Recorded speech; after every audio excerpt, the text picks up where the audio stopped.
আসসালামু আলাইকুম। প্রিয় দর্শক, অন্য মঞ্চের আলোচনায় আজ আমাদের সঙ্গে অতিথি হিসেবে আছেন অস্ট্রেলিয়ার সিডনি থেকে লেখক ও কলামিস্ট জনাব অজয় দাশগুপ্ত। জনাব অজয় দাশগুপ্ত, আমাদের অনুষ্ঠানে স্বাগত জানাচ্ছি। আশা করি আপনি আমাকে শুনতে পাচ্ছেন। জি, ধন্যবাদ। জনাব অজয় দাশগুপ্ত, আমাদের দেশে এই মুহূর্তে বেশ ঠান্ডা, আমরা তো ঠান্ডায় খুব একটা অভ্যস্ত না। এই জ্যাকেট ট্যাকেট পরে বসে আছি, আপনাকে দেখছি একটা হাওয়াই শার্ট পরে বসে আছেন। তো আপনাদের এখানে তো অনেক ঠান্ডা থাকে মাঝে মাঝে, কিন্তু এই মুহূর্তে মনে হয় বেশ আরামদায়ক আবহাওয়া। অসম্ভব গরম পড়ছে আপনার। হ্যাঁ, গরম পড়ছে খুব। এখন গরম না? হুম। এখন আপনার টেম্পারেচার কত? এখন দক্ষিণ গোলার্ধে তো এখন ধরেন 24-25 হবে, তবে কাল পরশু বোধহয় 35 হয়ে শনিবারে 41 হবে। আচ্ছা আচ্ছা আচ্ছা। তাহলে তো মোটামুটি বেশ গরম পড়েছে আপনার এখানে। আমাদের এখানে নির্বাচন সামনে ঘনিয়ে এসেছে, 12 তারিখে আগামী মাসে হবে। এখন ওইভাবে ধরলে 1 মাস 6 দিন অথবা 5 দিন আছে আর কি। তো নির্বাচন উপলক্ষে যে উত্তাপটা হওয়ার কথা ছিল, এখন সেটা আমরা দেখছি না। কিন্তু আপনারা অনলাইনে নিশ্চয়ই কিছু নির্বাচনের খবরাখবর পাচ্ছেন।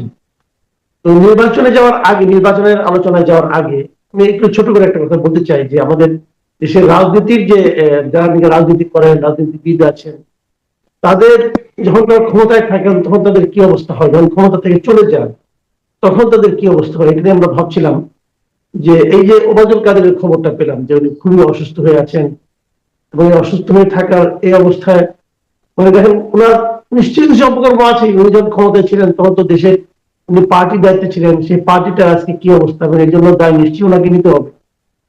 এবং উনি এখন মানে মৃত্যুর এই জীবনের এই সন্ধিক্ষণে এসে কিন্তু যে আত্মীয় স্বজন বন্ধু বান্ধব সবাই তার আশেপাশে থাকবে, সেটাও তো ওনারা পাচ্ছেন না। তো এই যে ওনার অবস্থানটা আজকে, এটাকে আপনি আসলে কিভাবে দেখেন?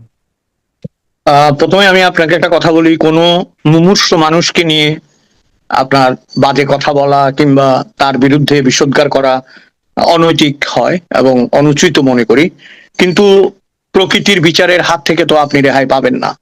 আপনি যেটা বলছেন যে তিনি সংকটাপন্ন, সংকটজনক অবস্থায় আছেন, এবং আমি যেটা দেখলাম নিউজে, তাকে কলকাতার অ্যাপোলো হাসপাতাল থেকে বিদায় করে দেওয়া হয়েছে যে এখানে আর চিকিৎসা নেওয়ার দরকার নেই। তার মানে কি উনি চিকিৎসা নিতে পারছেন না? হ্যাঁ, উনি তো সুস্থ হয়ে ফিরে যাননি। তো দেখেন, আমাদের ছাত্র অবস্থায় ওবায়দুল কাদের তেজি নেতা ছিলেন ছাত্রলীগের, এবং আমি যখন চট্টগ্রাম বিশ্ববিদ্যালয়ে পড়াশোনা করতাম তখন উনি একবার এসেছিলেন ভোটের ক্যাম্পেইন করতে, এবং জাসদের ছেলেরা তাকে একটা ঘরের মধ্যে তালাবদ্ধ করে রেখেছিল সারা রাত, তাকে এবং বাহলুল মজনুন চুন্নুকে, এবং তারা স্লোগান দিচ্ছিল আলোয়ালের ভিতরে কাদের চুন্নু কাঁদেরে, মানে আলোয়াল হলের ভিতরে। কাদের ভাই তেজি নেতা ছিল, এটা ঠিক। এবং আমি একটা ব্যক্তিগত জিনিস আপনাকে শেয়ার করি, উনি যখন মন্ত্রী ছিলেন না তখন মাঝে মাঝে উনি ইনবক্সে কথা বলতেন। তখন তিনি মন্ত্রী হননি, দলের মধ্যে তার অবস্থা তখন কোণঠাসা, এবং উনি আমাকে প্রায় বলতেন যে সংবাদের লেখাগুলি উনি পড়েন, কারণ উনি মাঝে মাঝে সংবাদে লিখতেন। মন্ত্রী হবার ইমিডিয়েট পরে আপনার তখন বোধহয় প্রতিমন্ত্রী পাতিমন্ত্রী এরকম কিছু একটা আপনার যোগাযোগের একটা দায়িত্ব উনার ছিল। আমাদের পার্বত্য জনপদে থানচি নামে একটা এলাকা আছে, নিশ্চয়ই জানেন। তো থানচিতে খাদ্য সংকট দেখা দিয়েছিল সরবরাহের কারণে। এমন না যে খাদ্যের সংকট, সরবরাহ জনিত কারণ, পৌঁছানো যাচ্ছে না। আমি ফেসবুকে একটা ছোট্ট ছড়া দিয়েছিলাম যে উন্নতি হয়েছে মানছি, চাটগা থেকে কত দূরে থানচি, এটা তো আপনাদের ব্যর্থতা। উনি রেগে মেগে আমাকে করলেন, এই ফেসবুকের ইনবক্সে একটা মেসেজ দিলেন, সিডনিতে থাকেন, বাস্তবতা জানেন না, আমি তো জান দিয়ে ফেলতেছি, এটা এক্ষুনি উইথড্র করেন। বুঝছেন তো? এইটা হচ্ছে ইনিশিয়াল পর্বের কথা। তারপরে তার যে ব্যাপ্তি, তার পেছনে মাসুদ, ওই যে কি ভালো হয়ে যা মাসুদ, তারপরে ধরেন ওই যে রসগোল্লা খাওয়ানো টেকনাফের বদি, তখন তো আমরা তো সৌদি হয়ে গেছি, আমরা আর কে, আমাদেরকে উনি আর চিনে না। কিন্তু প্রশ্ন হলো, আপনি যেটা বলছেন যে কৃতকর্মের দায়, কৃতকর্মের শুভ ফল, দুটাই কিন্তু মানুষকে পোহাতে হয়। আমি খুবই দুঃখিত এই কথাটি বলার জন্য, খুবই বিব্রত বোধ করছি যে মারা গেলে তো তার দাফনও তার দেশে হবে না। আমরা ধরেন স্বেচ্ছায় দেশ ছেড়ে এসেছি, একটা জিনিস বুঝতে হবে যারা প্রবাসী হয়, অভিবাসী হয়, যারা স্বেচ্ছায় দেশ ছেড়ে চলে যায়, তাদের মেন্টাল সেট আপটা আরেক রকম। তখন তারা যেখানে যায় সেখানে একটা পরিবেশ গড়ে ওঠে, সেখানকার লোকরা তাদের চেনে এবং তাদের জানাজা বা সৎকারে শয়ে শয়ে হাজার হাজার লোক হয়। কিন্তু আপনি যে জায়গায় গিয়েছেন সেটা তো পলায়ন, রাইট। তাই না? এই যে আমি বলবো কি, ওবায়দুল কাদেরের কি হবে, কতদিন তার আয়ু, এটা আমি আপনি ডিসাইড করতে পারবো না। আমাদের উচিত হবে মানুষকে বা সবাইকে বলা যে এটা থেকে শিক্ষা নেবেন। দেখেন, আপনার এখানে আমি যখনই কথা বলি মানুষ আমার কাছ থেকে গল্প শুনতে চায়। আমি ছোট্ট একটা গল্প বলি আপনাকে। নাসিরউদ্দিন হোজা, যার নাম বীরবল, বীরবলের বীরবলের সমাধিটা কেমন জানেন? কবরস্থানটা, বীরবলের কবরস্থানে আপনি যখন প্রথম যাবেন, লোহার জং ধরা গেট, বিশাল বিশাল জং ধরা তালা এবং দুপাশে দেয়াল। আপনি বলবেন যে কেন আসলাম এখানে, এটা তো ঢুকতেই পারবো না, তাই লাভ কি? যখনই আপনি ফিরে চলে আসবার মতো উদ্যত হবেন, ওখানে লোক আছে, ওরা বলবে আপনি কি এটা দেখতে আসছেন? বলবে হ্যাঁ, বলবে আমার সাথে আসেন। আপনাকে একেবারে পেছন দিকে নিয়ে যাবে দেয়ালের, ওখানে গিয়ে দেখবেন আপনি হুট খোলা, কিচ্ছু নাই, মানে পেছন দিকে ঢুকতে পারবেন। তো বীরবল এই গল্পটার মাধ্যমে বলেছে যে মানুষ সামনের দিকে সব আটকে রাখে, পশ্চাৎ দিক পুরো খোলা, নিজে জানেই না। বুঝছেন? হ্যাঁ। এখন প্রশ্ন হলো, আমরা তার ধরেন দীর্ঘায়ু প্রার্থনা করা এইটা একটা নৈতিক দায়িত্ব, কিন্তু আমরা চাইলেও তাই তিনি দীর্ঘায়ু হবেন না। আর বাঙালির আবেগটা, মাসুদ ভাই, ওয়াহিদুল হক বলছিল একটা গল্প। ওয়াহিদুল হক বলছে যে বিশাল দশাশই এক পাঞ্জাবিকে মেরে ফেলেছে মুক্তিযোদ্ধা দুইটা, লিকলিকে মুক্তিযোদ্ধা। মারার পরে একটা না রিয়েলাইজেশন হয়েছে, কয় চল তো আবার দেখে আসি। দেখতে গিয়ে নাকি বিস্ময়ের সাথে বলতেছে, উরি বাপরে বাবা, এত সুন্দর মোটা একটা লোক আমরা মারলাম কেমনে। বাঙালি শত্রুর ব্যাপারেও আপনার ইমোশনাল হয়ে যায়, দেখেন। আর ও যদি বাঙালি, ও যদি মুক্তিযোদ্ধাটার মারতো, বলতো কি মেনে এক ইবলিস খতম কিয়া হয়, এই কথা বলতো কিন্তু। হ্যাঁ, তো আবেগটা রাখি, আবেগটা আবেগের জায়গায় রেখে বলি, ওবায়দুল কাদের সাহেব আওয়ামী লীগের প্রচন্ড ক্ষতি করেছেন, প্রচন্ড ক্ষতি করেছেন। যার ছত্র ছায়াই তিনি করেন না কেন, তিনি ক্ষতি করেছেন।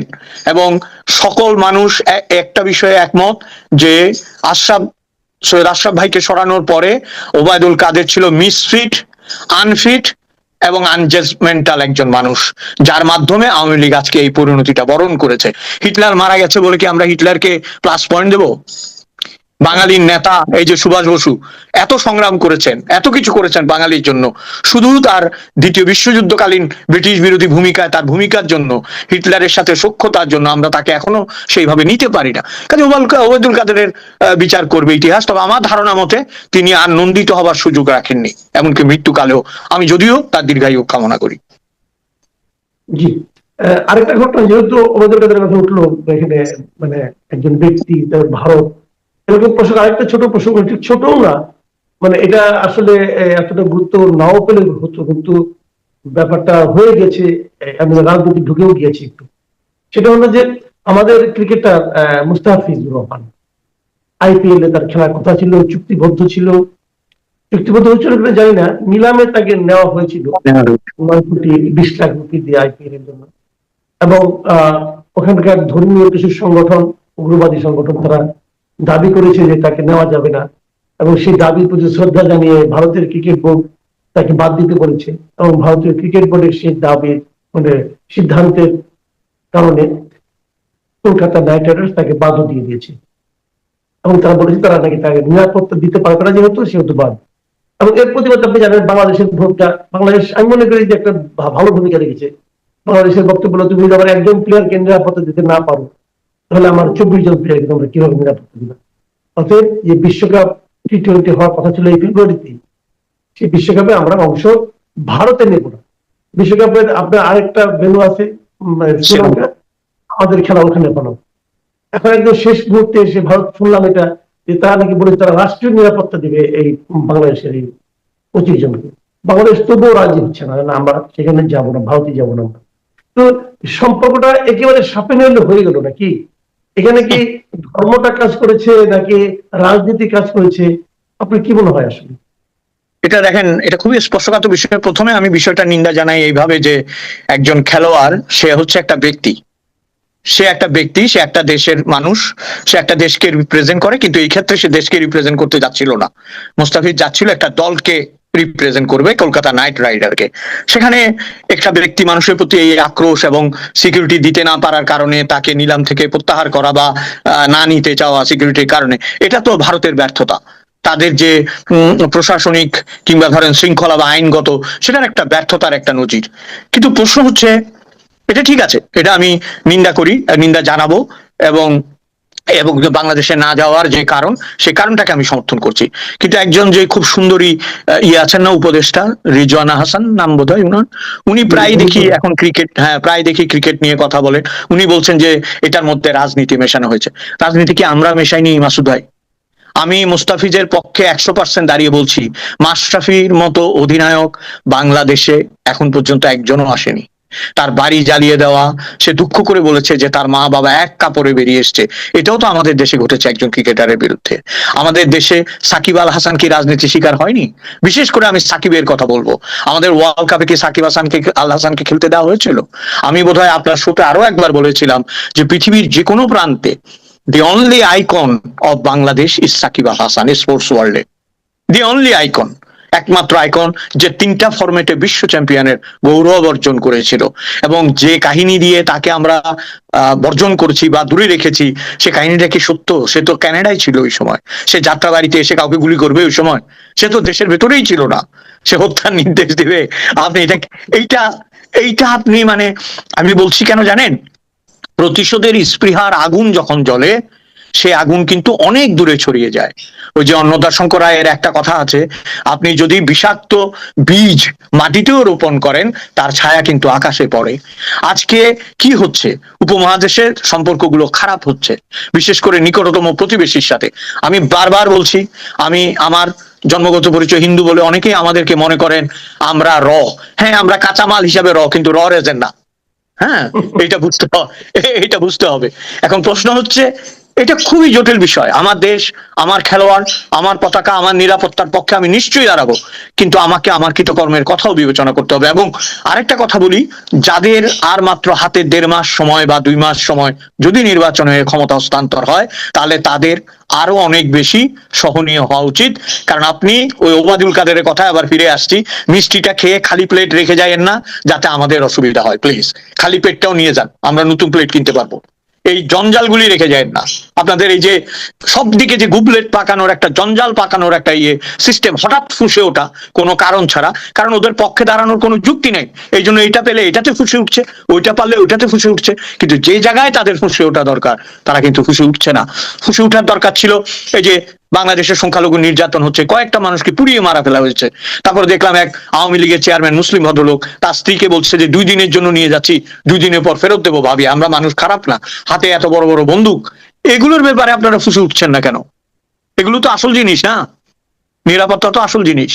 জি জি জি, মানে নিরাপত্তার কথা যখন বললেন, তো নিরাপত্তা নিয়ে একটা কথা বলি আপনাকে, যে আর 1 মাসের একটু বেশি আছে নির্বাচনে।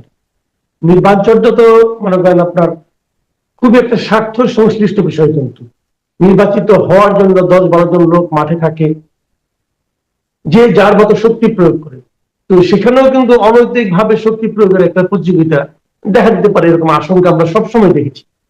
তো সেটাকে নিয়ন্ত্রণে রাখার জন্য যে আইন শৃঙ্খলা বাহিনী, তাদের কি সেই মনোবল আছে কিনা, তারা সেই সক্ষমতা এই মুহূর্তে আছে কিনা, এটা কিন্তু আমরা আসলে বুঝতে পারছি না। যে আপনি যে ঘটনাগুলির কথা বললেন, এগুলোর তো মানে কেন হতে পারে, কেন ঘটতে পারে? কারণ যারা ঘটায় তারা জানে আমার কিছু হবে না। আপনি দেখেছেন 2 দিন আগে হবিগঞ্জের যে ঘটনাটা, আপনার ডিগ্রি ক্লাসের পরে একজন সে ওসির সামনে দাঁড়িয়ে বলছে, আমি দেখেছি আমরা আপনাকে বসিয়েছি, আমরা থানা পুড়িয়ে দিয়েছিলাম, আমরা এসআই সন্তোষকে আগুন জ্বালিয়ে পুড়িয়ে দিয়েছিলাম, অথবা আমাদের কথা আপনাকে শুনতে হবে। এটা সামাজিক মাধ্যমে প্রচার হওয়ার পরে একটা চাপ আসে, এবং চাপের কারণে সেই থানায় তাকে গ্রেপ্তার করা হয়। কিন্তু সেই মধ্যরাতে তাকে আবার কোর্ট বসিয়ে জামিনও দেওয়া হয়। এবং এই সমস্ত ঘটনা যখন ঘটে, তখন অপরাধীদের মনোবল কি চাঙা হয় না? পাশাপাশি পুলিশের মনোবল কি আরো কমে যায় না?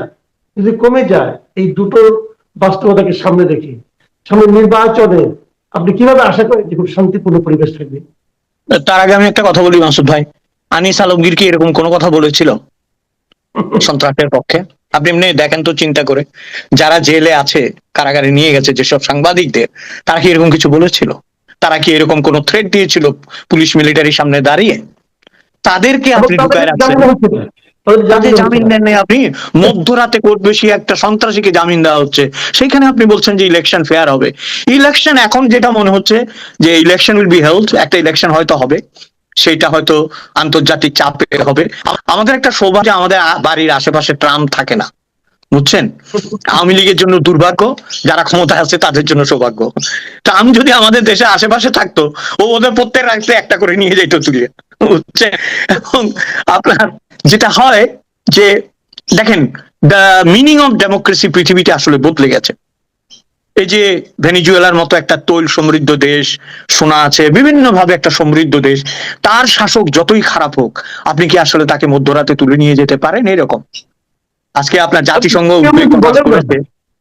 ট্রাম্প জি। থেকে উঠিয়ে নিয়ে গেল, কেউ তো তেমন কোনো নিন্দাও করলো না, বুঝলাম, এটাও বুঝলাম না না না, বুঝতে হবে তো, আপনার ওয়েস্ট ইউরোপ মানে ফুল ইউরোপ এবং আমেরিকার নিন্দা না করলে আর কোনো নিন্দা নাই। আপনাকে তাহলে আমি একটা ছোট্ট ঘটনা বলি, আমাদের জানি না সময় কতটুকু আছে, একটা ছোট্ট বলি। আপনি ওয়ার্ল্ড কাপে আপনি খেয়াল করেন, কিন্তু প্রত্যেক বছর ফুটবল ওয়ার্ল্ড কাপে ইংল্যান্ডের একজন হিরো হবে, পৃথিবী কাঁপাবে। যেমন ধরেন ব্যান্ডিট লাইক বেকামের মতো। কিন্তু আসলে না, অত বড় না। কারণ মিডিয়া বড় করে, মিডিয়া ইংল্যান্ড থেকে একজন না একজনকে বড় করবে। এবং আপনাকে আমি মানে স্পষ্ট করে বলছি,